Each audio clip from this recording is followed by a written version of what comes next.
पुणे पोलिसांनी 18 ऑगस्ट ते 31 ऑगस्ट पर्यंत प्रतिबंधात्मक आदेश लागू केले आहेत, तर आगामी परीक्षांचं हॉल तिकीट तयार करण्यासाठी अपार ID अनिवार्य करण्यात आलेला आहे. E20 पेट्रोलमुळे वाहनांचं मायलेज कमी होत आहे का? कोलंबियाच्या राष्ट्रपतींनी ट्रम्प यांना एक विनंती केली आहे, तर अनिवासी भारतीय भारतात न येता डिजिटल KYC करू शकणार आहेत. एक दिवसीय विश्वचषक 2027 साठी एक विशेष तारीख निवडण्यात आलेली आहे, तर अभिनेते शाहरुख खान, अजय देवगण आणि टायगर श्रॉफ यांना कारणे दाखवा नोटीस बजावण्यात आलेली आहे. या बातम्या आपण आजच्या पॉडकास्टमध्ये ऐकणार आहोत. नमस्कार, मी गौरी कुबेर. आज 17 ऑगस्ट वार सोमवार. तुम्ही ऐकत आहात देशातील नंबर 1 मराठी न्यूज वेबसाईट esakal.comचं पॉडकास्ट. पॉडकास्टची पहिली बातमी आहे पुणेकरांसाठी. आगामी सण, सामाजिक आणि राजकीय कार्यक्रमांदरम्यान कायदा व सुव्यवस्था राखण्यासाठी पुणे पोलिसांनी 18 ऑगस्ट ते 31 ऑगस्ट पर्यंत प्रतिबंधात्मक आदेश लागू करण्याचा निर्णय घेतलाय. हा निर्णय महाराष्ट्र पोलीस कायदा 1951च्या कलम 37(1), 2 आणि 3 या अंतर्गत जारी करण्यात आलेला आहे. पोलीस उपायुक्त डॉक्टर प्रशांत अमृतकर यांनी जारी केलेल्या आदेशानुसार पुणे शहर पोलीस आयुक्तालय क्षेत्रात 18 ऑगस्ट रोजी मध्यरात्री 12:01 ते 31 ऑगस्ट रोजी मध्यरात्री 12 वाजेपर्यंत हा प्रतिबंध लागू असेल. पोलिसांच्या मते विविध राजकीय पक्ष आणि सामाजिक संघटना शहरात वेळोवेळी मोर्चे, निदर्शनं, बंद आणि आंदोलनं आयोजित करत असतात. याशिवाय अतिक्रमण विरोधी कारवाई आणि इतर संवेदनशील मुद्द्यांदरम्यान तणाव निर्माण होतो. आगामी ईद-ए-मिलाद, नारळी पौर्णिमा आणि रक्षाबंधन यासारख्या विविध सणांच्या पार्श्वभूमीवर सार्वजनिक शांतता, सुरक्षा व कायदा सुव्यवस्था राखण्यासाठी हे पाऊल उचलण्यात येत आहे. या प्रतिबंधात्मक आदेशानुसार कोणत्याही व्यक्तीला सार्वजनिक ठिकाणी ज्वलनशील, स्फोटक किंवा ज्वालाग्रही पदार्थ, दगड, शस्त्र किंवा कुणालाही शारीरिक इजा पोहोचवू शकतील अशा इतर कोणत्याही वस्तू बाळगण्यास परवानगी दिली जाणार नाही. पॉडकास्टची दुसरी बातमी परीक्षांच्या हॉल तिकिटाची. आगामी परीक्षांचे हॉल तिकीट तयार करण्यासाठी अपार ID अनिवार्य करण्यात आलेला आहे. अपार ID शिवाय विद्यार्थ्यांचं हॉल तिकीट तयार होणार नाही असा महत्त्वपूर्ण निर्णय मुंबई विद्यापीठानं घेतलाय. ज्यामुळे ज्या विद्यार्थ्यांनी अपार ID तयार केलेला नाहीये किंवा अपार ID, ABC ID लिंकिंग किंवा आधार प्रमाणीकरणासंदर्भात अडचणी येत आहेत, त्यांनी या समस्यांचं तातडीनं निराकरण करून घ्यावं असं आवाहन विद्यापीठ प्रशासनानं केलंय. विद्यार्थ्यांच्या या अडचणींचं निराकरण करण्यासाठी परीक्षा व मूल्यमापन मंडळाच्या संचालकांच्या समन्वयानं मुंबई विद्यापीठाच्या कलिना कॅम्पस इथे Alkesh Dinesh Modi institute for financial and management studies इथं विशेष आधार सुविधा शिबिरांचं आयोजन करण्यात आलेलं आहे. हे शिबिर 19 आणि 20 ऑगस्ट 2026 रोजी सकाळी 10 ते संध्याकाळी 4 वाजेपर्यंत आयोजित करण्यात आलेलं आहे.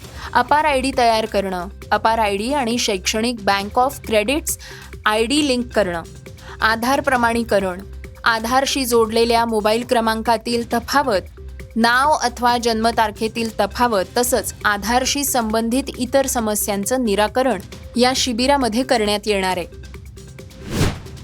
पॉडकास्टची तिसरी बातमी ऐकूयात E20 पेट्रोलची. आजकाल अनेक लोक तक्रार करतायत की E20 पेट्रोल वापरल्यामुळे त्यांच्या वाहनाचं मायलेज कमी होत आहे. आता केंद्र सरकारनं या प्रकरणी आपली भूमिका स्पष्ट केली आहे. सरकारचं म्हणणं आहे की वाहनाचं मायलेज कमी होण्यासाठी केवळ E20 पेट्रोलला जबाबदार धरता येणार नाही. पेट्रोलियम आणि नैसर्गिक वायू मंत्रालयानं X या सोशल मीडिया प्लॅटफॉर्मवर स्पष्ट केलं की वाहनाचं प्रत्यक्ष मायलेज हे ड्रायव्हिंगची शैली, रस्त्यावरील वाहतूक, टायरमधील हवेचा दाब, वाहनाची देखभाल आणि ACचा वापर यांच्यासह अनेक घटकांवर अवलंबून असतं. सरकारनं हे मान्य केलंय की काही वाहनांमध्ये E20 पेट्रोलमुळे इंधन मायलेज 3 ते 5% कमी होऊ शकतंय. मात्र त्यांचं असं म्हणणं आहे की कमी झालेल्या इंधन मायलेजसाठी केवळ इंधनाचं मिश्रण जबाबदार असू शकत नाही. E20 पेट्रोल बाजारात आणण्यासाठी त्याची व्यापक चाचणी करण्यात आली होती. मायलेज हे वाहनाचं वय, स्थिती आणि ड्रायव्हिंगच्या परिस्थितीवरही अवलंबून असतं. पॉडकास्टची चौथी बातमी ऐकूयात कोलंबियाची. कोलंबियाचे नवनियुक्त राष्ट्राध्यक्ष अबेलार्डो दे ला एस्ट्रिएला यांनी 15 ऑगस्ट रोजी अमेरिकेचे राष्ट्राध्यक्ष डोनाल्ड ट्रम्प यांच्याशी दूरध्वनीवरनं संवाद साधला. त्यांनी ट्रम्प यांना कोलंबियन उत्पादनांवरील नवं शुल्क तात्पुरतं स्थगित करण्याची विनंती केली आहे. हा दक्षिण अमेरिकन देश एका प्राणघातक भूकंपाच्या परिणामांशी झुंज देतोय.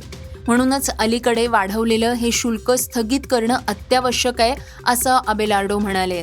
हे शुल्क जुलै महिन्याच्या अखेरीस 10%वरनं 12.5% वाढवण्यात आलं होतं.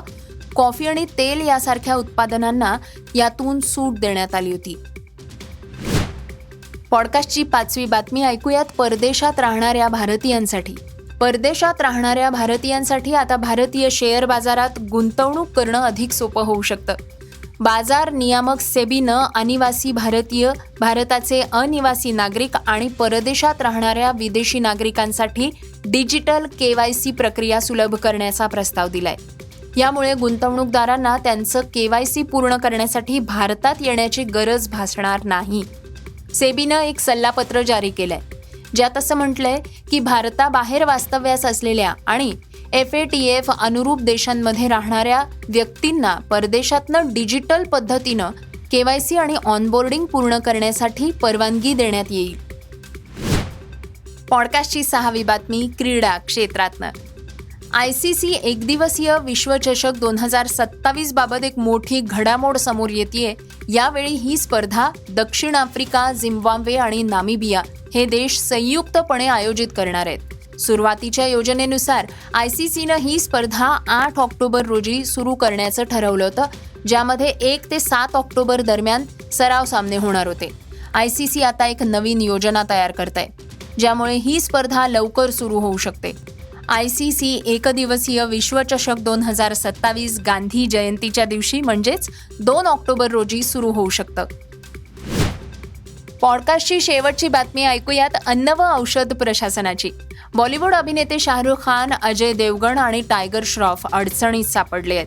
महाराष्ट्र अन्न व औषध प्रशासनानं विमल वेलचीच्या जाहिराती संदर्भात या तीनही अभिनेत्यांना कारणे दाखवा नोटीस बजावली आहे. FDAचा असा आरोप आहे की ही जाहिरात थेट वेलचीचा प्रचार करत असली तरीही ती अप्रत्यक्षपणे विमल पान मसाला ब्रँडची जाहिरात करतेय. महाराष्ट्रात सध्या पान मसाल्यावर बंदी आहे, त्यामुळेच राज्य FDAनं ही जाहिरात गांभीर्यानं घेतली आहे. या नोटीसमध्ये तिन्ही अभिनेत्यांना जाहिरातींमधील त्यांच्या भूमिकेवर उत्तर देण्यास सांगितलंय. हे होतं isakal.comचं पॉडकास्ट, अर्थात सकाळचं पॉडकास्ट. हे पॉडकास्ट तुम्हाला कसं वाटलं आम्हाला नक्की कळवा. याला रेटिंग द्या आणि इतरांना सुद्धा रेकमेंड करा. तर आपण आता उद्या पुन्हा भेटूयात. धन्यवाद. Script and research Vrushal Karmarkar.